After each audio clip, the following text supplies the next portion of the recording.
मदद चाहिए। मैं इस सवाल से लड़ते जा रहा हूँ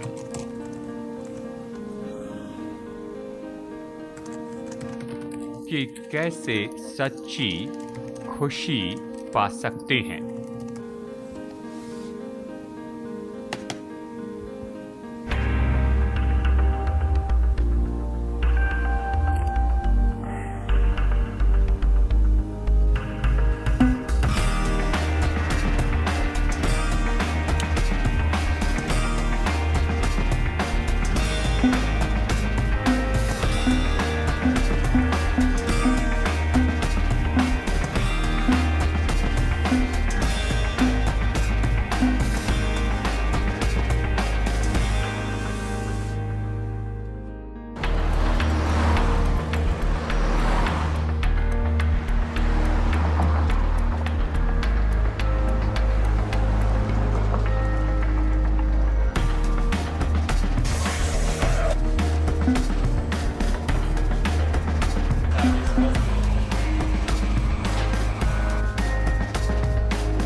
जब हम कहते हैं कि कोई बुद्धिमान है तो इसका क्या अर्थ है?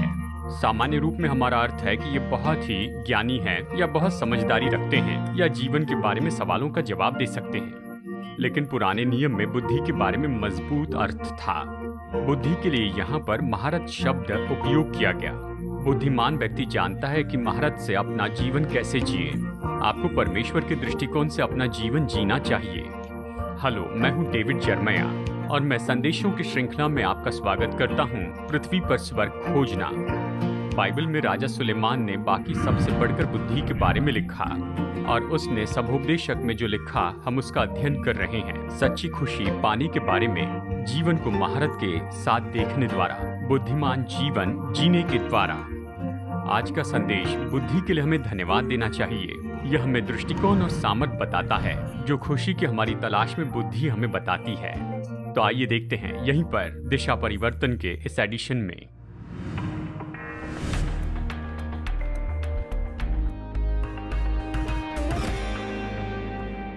एक बार एक बूढ़ा व्यक्ति एक छोटे गांव में रहता था। हालांकि गरीब था, लेकिन सब लोग उससे जलते थे क्योंकि उसके पास एक सुंदर सफेद घोड़ा था। यहां तक राजा उसका एक खजाना पाना चाहता था। ऐसा घोड़ा इसके पहले कभी नहीं देखा गया और उसकी सुंदरता, उसका प्रताप और उसका बल तो सच में ऐसा ही था। लोगों ने इस घोड़े के लिए बहुत कीमत देनी चाहिए, पर इस बूढ़े ने उनका इनकार किया और वो कहता था, ये घोड़ा मेरे लिए घोड़ा नहीं है, ये तो मेरा अपना दोस्त है, मैं अपने दोस्त को कैसे बेचूं? वो बूढ़ा गरीब था और परीक्षा तो ज़्यादा थी, पर उसने घोड़े को कभी नहीं बेचा। एक सुबह उसने जाना कि उसका घोड़ा तबेले में नहीं है।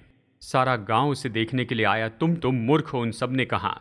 हमने कहा था कोई तुम्हारा घोड़ा चुरा लेगा, हमने चेतावनी दी थी कि ये चुराया जाएगा। तुम इतने गरीब हो, इतने कीमती जानवर की सुरक्षा कैसे कर पाओगे? अब तो घोड़ा चला गया है और तुम अपने इस दुर्भाग्य में पड़े हुए हो। तो बूढ़े ने जवाब दिया, जल्दबाजी में कुछ मत कहो, बस यही कहो कि घोड़ा तबेले में नहीं है। हम केवल इतना ही जानते हैं, बाकी सब तो न्याय है। मुझ पर श्राप पड़ा है, ये तुम्हें कैसे पता? तुम कैसे न्याय कर सकते हो? हम जो जानते हैं केवल इतना ही जानते हैं और हम उसका एक भाग देख सकते हैं।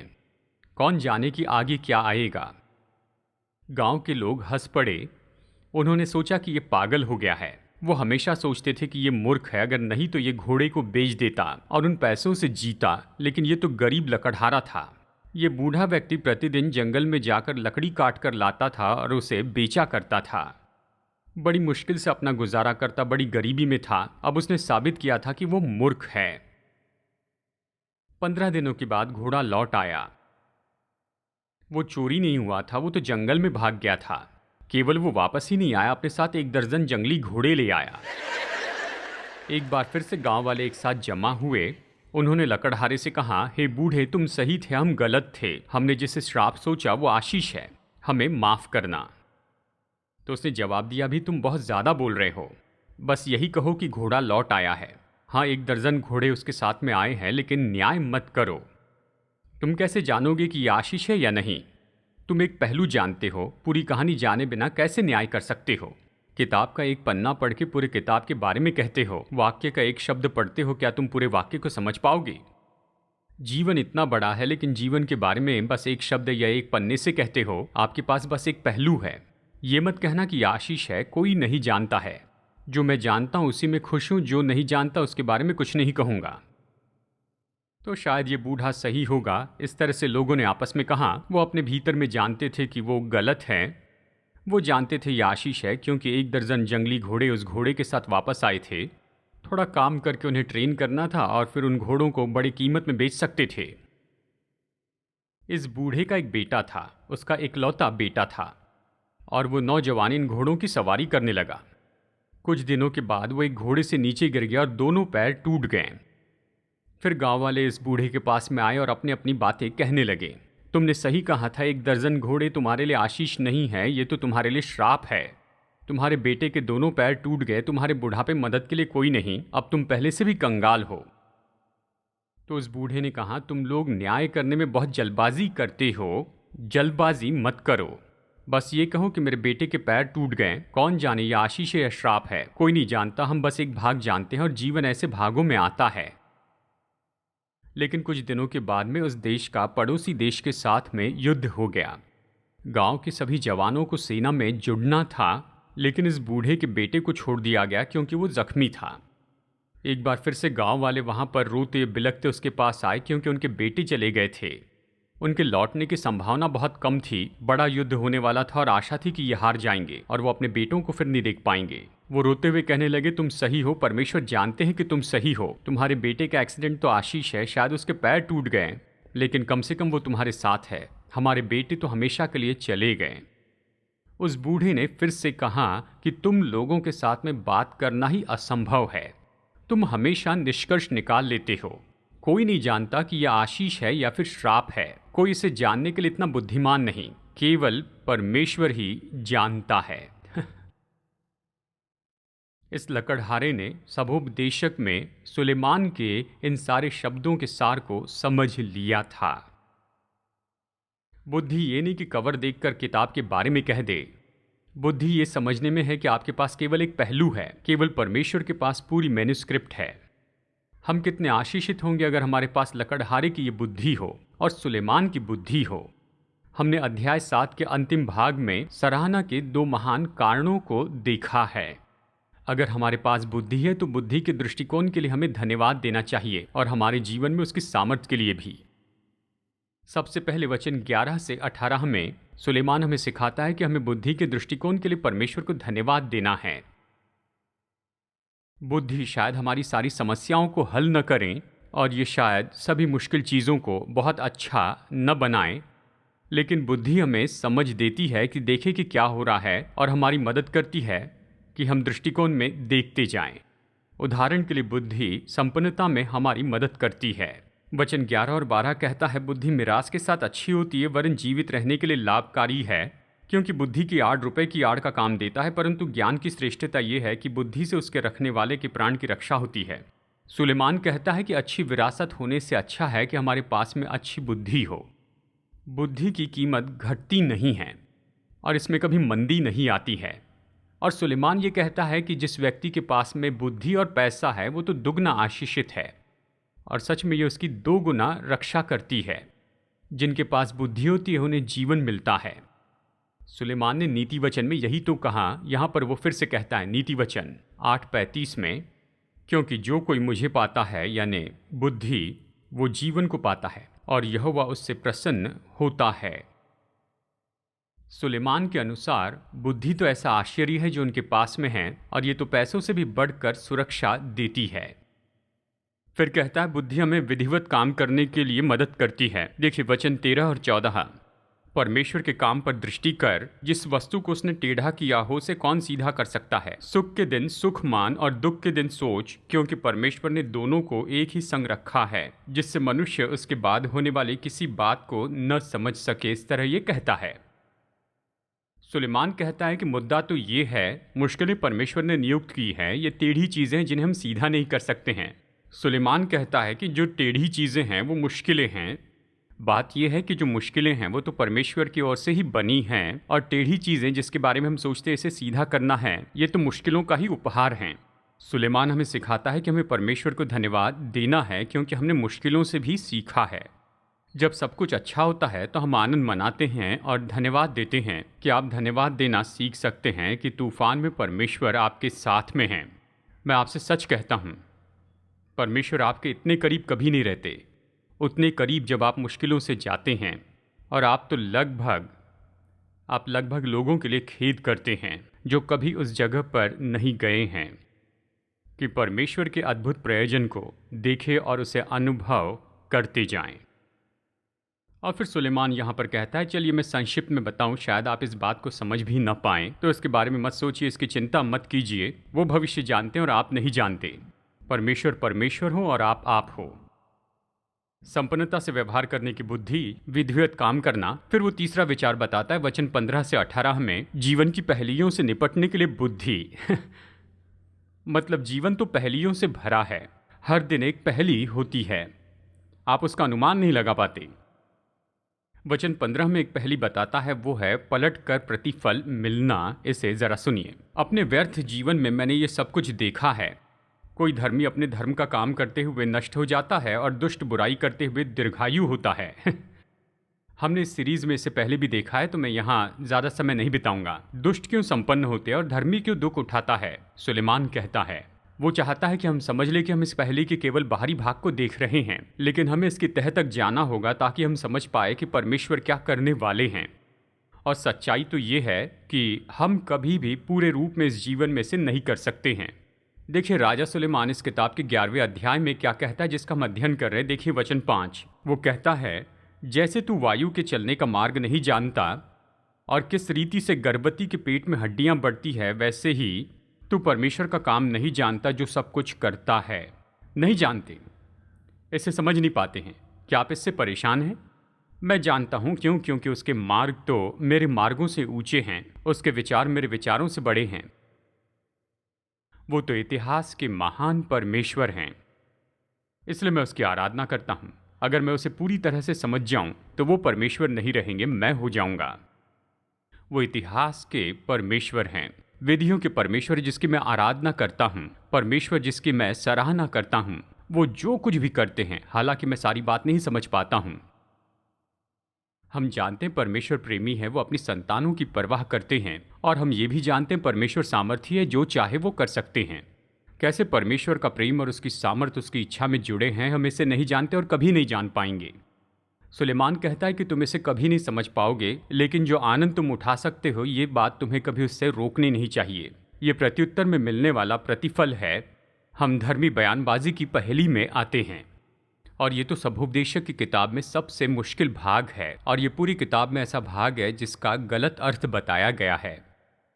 आइए पढ़ते हैं वचन 16 और 17। इसे पढ़ने के बाद आप ये नहीं कहेंगे कि इसका गलत अर्थ क्यों बताया जाता है। अपने को बहुत धर्मी न बना और अपने को अधिक बुद्धिमान न बना, तू क्यों अपने आप ही नाश का कारण हो। अत्यंत दुष्ट भी न बन और न मूर्ख हो, तू क्यों अपने समय के पहले मरे। ये अच्छा है कि तू इस बात को पकड़े रहे और उस बात पर से भी हाथ न उठाए, क्योंकि जो परमेश्वर का भय मानता है वो इन सब कठिनाइयों से पार हो जाएगा। तो विद्वान ये कहते हैं कि हमें बस ज़रूरत है सभ्य पवित्रता की। चलिए हम सब मध्यम बात को स्वीकार करते हैं। बहुत ही अच्छे न बने और ना ही बहुत बुरे बने, बस मध्यम रहें। क्या ऐसे किसी से आपकी बात हुई? कई बार जब आप प्रभु के साथ में चलने के बारे में लोगों को बताते हैं तो वो कहते हैं, ओह मैं उन बुरे लोगों के जितना बुरा भी नहीं हूँ और अच्छे लोगों के जितना अच्छा भी नहीं हूँ, मैं तो मीडियम हूँ। ये उनका वचन है। मैं आपको बताऊं, मध्यम आपको स्वर्ग में नहीं पहुंचाएगा, नहीं पहुंचाएगा। मध्यम आपको सीधा नर्क ले जाएगा, और आप मध्यम होकर दुष्ट की जितनी ही रफ्तार से वहां पर जा सकते हैं, क्योंकि ये तो ऐसा कहना नहीं है कि थोड़ा सा अच्छे हो जाएं, पूरे बुरे ना हो। देखिए, सुलेमान यहाँ पर जो बता रहा है इब्रानी भाषा में ये दर्शाने वाला है। यहाँ पर वो कहता है, आप जो कुछ भी करते हैं उसके बारे में घमंड से ये मत कहते जाओ कि आप कितने अच्छे हैं, और घमंड से ये भी कहते हुए मत फिरो कि आप कितने नम्र हैं। ऐसी धार्मिकता जो खुद पर केंद्रित है उससे न भरें, यानी अपनी ही दृष्टि में बुद्धिमान न बने। जैसे वो नीति वचन में कहता है, सबको ये बताते न फिरें कि आप कितने अच्छे हैं, और दूसरी ओर घमंड से ये कहते हुए न फिरें कि आप कितने बुरे हैं। ये वचन इसके बारे में नहीं कहता है। सच्चाई तो ये है कि ये वचन बहुत ज़्यादा धार्मिक होने के बारे में चेतावनी नहीं देता है। यह हमें धार्मिकता का दिखावा करने से रोकता है जिसके पीछे धार्मिकता का जीवन नहीं है। सुलेमान वचन 20 में स्पष्ट कहता है कि कोई भी धर्मी व्यक्ति नहीं है। तो यहाँ पर सच्ची धार्मिकता के बारे में नहीं कह सकता है। वो तो ढोंगी लोगों की खुद की धार्मिकता के विरुद्ध में कहता है और घमंडी की झूठी बुद्धि के बारे में कहता है, और इन दोनों केस में ये पाप विनाश की ओर लेकर आते हैं। खुद की धार्मिकता और झूठी नम्रता के गड्ढे से बचने के लिए अच्छा है कि हम बीच में बने रहें, और रास्ते का बीच का भाग तो वचन 18 है। यह अच्छा है कि तू इस बात को पकड़े रहे और उस बात पर से भी हाथ न उठाए, क्योंकि जो परमेश्वर का भय मानता है वो इन सब कठिनाइयों से पार हो जाएगा। कैसे आप खुद की धार्मिकता से बाहर आ सकते हैं? क्या कभी आप ऐसे व्यक्ति के साथ में रहे हैं? मेरे प्रभु, कई चर्च तो इनसे भरे हुए हैं। मतलब जब वो आपके पास आते हैं तो आप इन्हें टपकते हुए देख सकते हैं, और उनकी चर्च की आवाज भी होती है। क्या आपने सुना है? ओह मेरे प्रभु, परमेश्वर हमें ऐसे लोगों से बचाएं। वो कहता है कि खुद की धार्मिकता में ऐसे न फंस जाएं, और हमेशा खुद के बारे में बुरा बोलते हुए भी न चलें। बस आपको परमेश्वर के भय में चलना है। सुलेमान यही कहता है, यानी इन दोनों कोने से बचे रहें और रास्ते के बिल्कुल बीच में रहें। परमेश्वर का भय माने, उसके साथ चले, इसे समझ लें, उसे अपने हाथ से थाम लें। संदेश खत्म करने के लिए जल्दी आगे बढ़ना पड़ेगा। बुद्धि का दृष्टिकोण, वचन 11 से 18। आइए इस अध्याय को खत्म करते हैं। बुद्धि की सामर्थ्य के लिए प्रभु का धन्यवाद।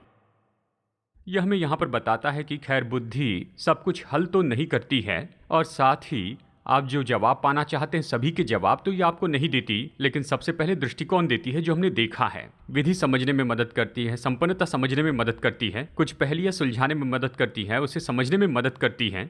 अब सुलेमान हमें यहाँ पर सिखाता है कि बुद्धि में निश्चय ही सामर्थ होती है।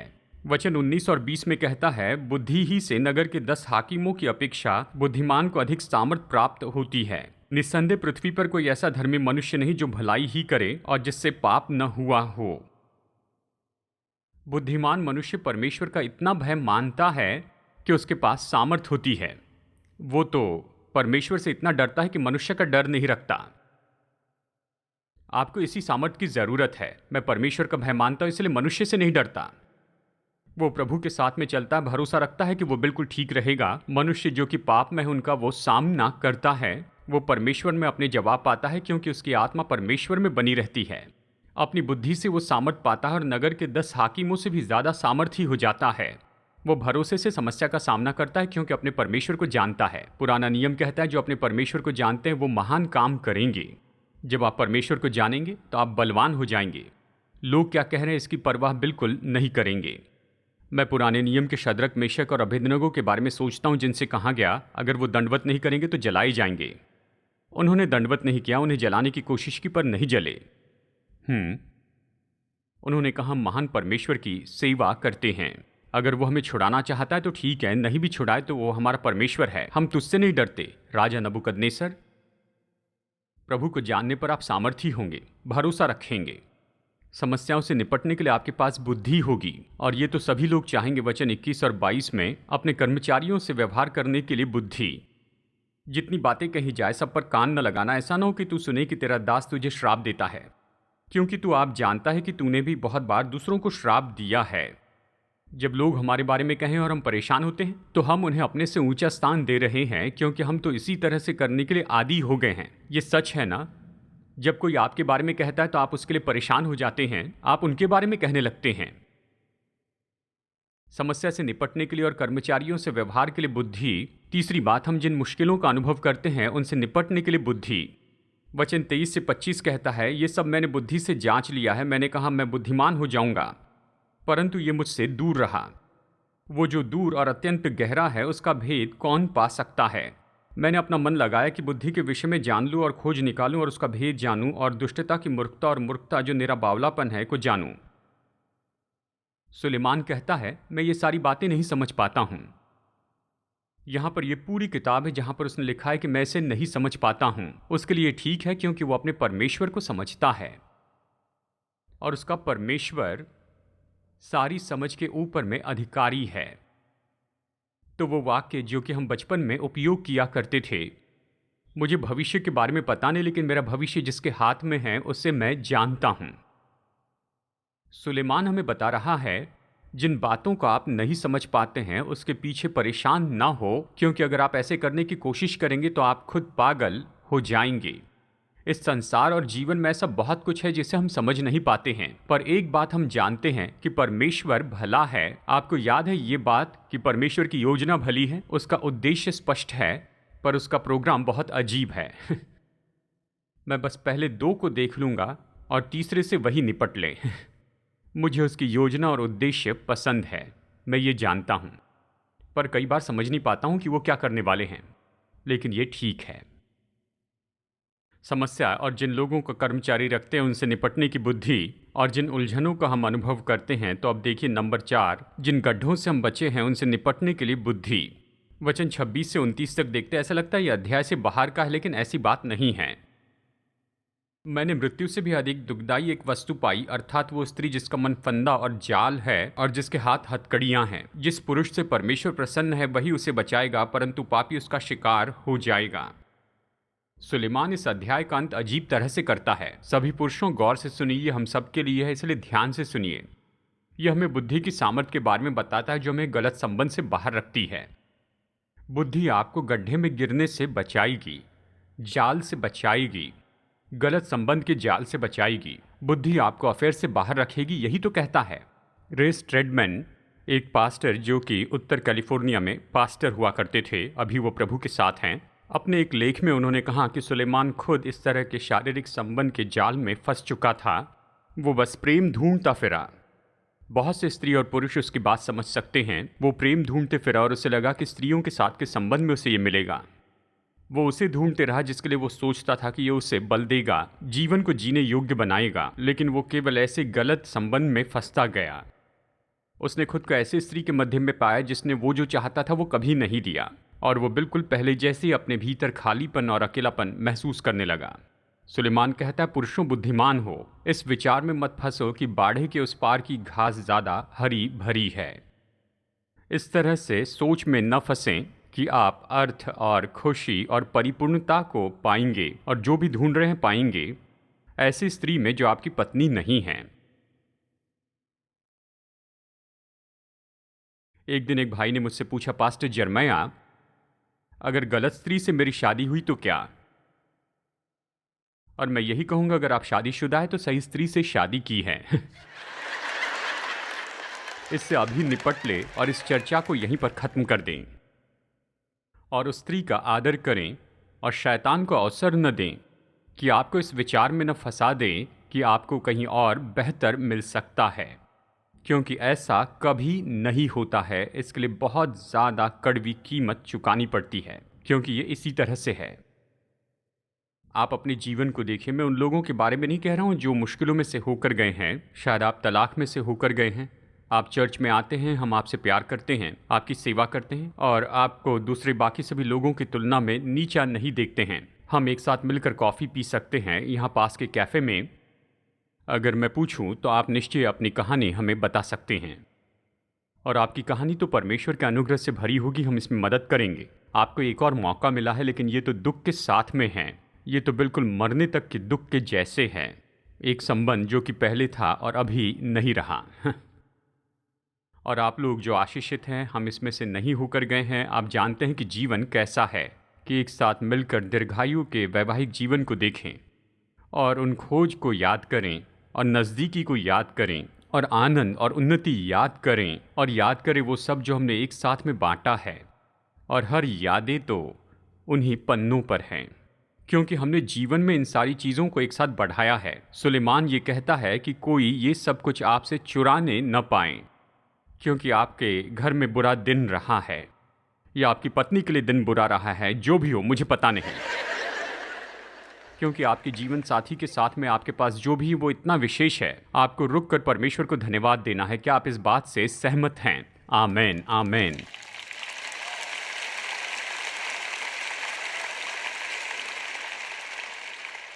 मैं आपको एक बात बता दूं, जब पुराने नियम में मैं बुद्धि के बारे में ये सब पढ़ता हूं, मैं धन्यवाद देता हूं। मैं पुराने नियम का विद्यार्थी हूं और नए नियम का संत हूं क्योंकि जानते बाइबल नए नियम में क्या कहती है? गौर से सुनिए। यीशु मसीह में, गौर से सुनिए, कुलुसिये 2, यीशु मसीह में परमेश्वर के बुद्धि के सारे खजाने रखे हैं।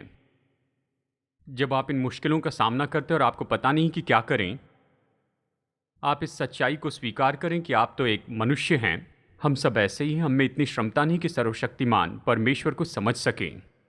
लेकिन क्या आप जानते हैं, हम यीशु मसीह को जानते हैं। वो परमेश्वर की बुद्धि है और उसने अपना पवित्र आत्मा हम में रखा है। जब हम यीशु को स्वीकार करते हैं तो प्रभु यीशु मसीह और उसकी आत्मा हम में वास करने के लिए आते हैं और वही हमारे जीवन में परखने वाले हो जाते हैं। शायद आप कहें आपके पास पूरी बुद्धि है, नहीं, लेकिन मैं हियाव से कहूँगा कि जो मसीह को नहीं जानते उनसे ज़्यादा बुद्धि मेरे पास है, क्योंकि मैं मसीह को जानता हूँ। मुझे पता नहीं जीवन में मैं क्या करूँ, क्योंकि ज़िंदगी तो बहुत गड़बड़ी में है। यदि यीशु मसीह मेरे दिल में नहीं रहते तो मैं किसी भी समय उसके पास जा सकता हूँ, वो निश्चय मेरी मदद करेंगे। जो भी सच्चाई है वो सारी सच्चाई तो नहीं देंगे, केवल इतना देंगे कि मैं जानूँ कि आज मुझे क्या करना है। वो पुराने नियम में जैसे मन्ना दिए वैसे मुझे देंगे, जो पर्याप्त हो एक दिन के लिए। क्या ये अद्भुत नहीं है?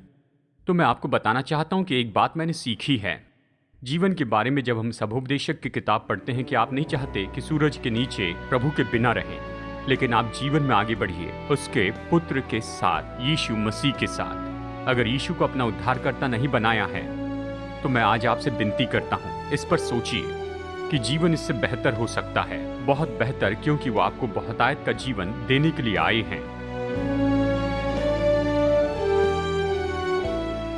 दिशा परिवर्तन के संदेश को देखने के लिए धन्यवाद। मैं आशा करता हूं कि आप प्रोत्साहित हुए प्रभु के वचन से और आपने ये जाना है कि हमारे प्रेमी परमेश्वर के साथ में संबंध का क्या अर्थ होता है।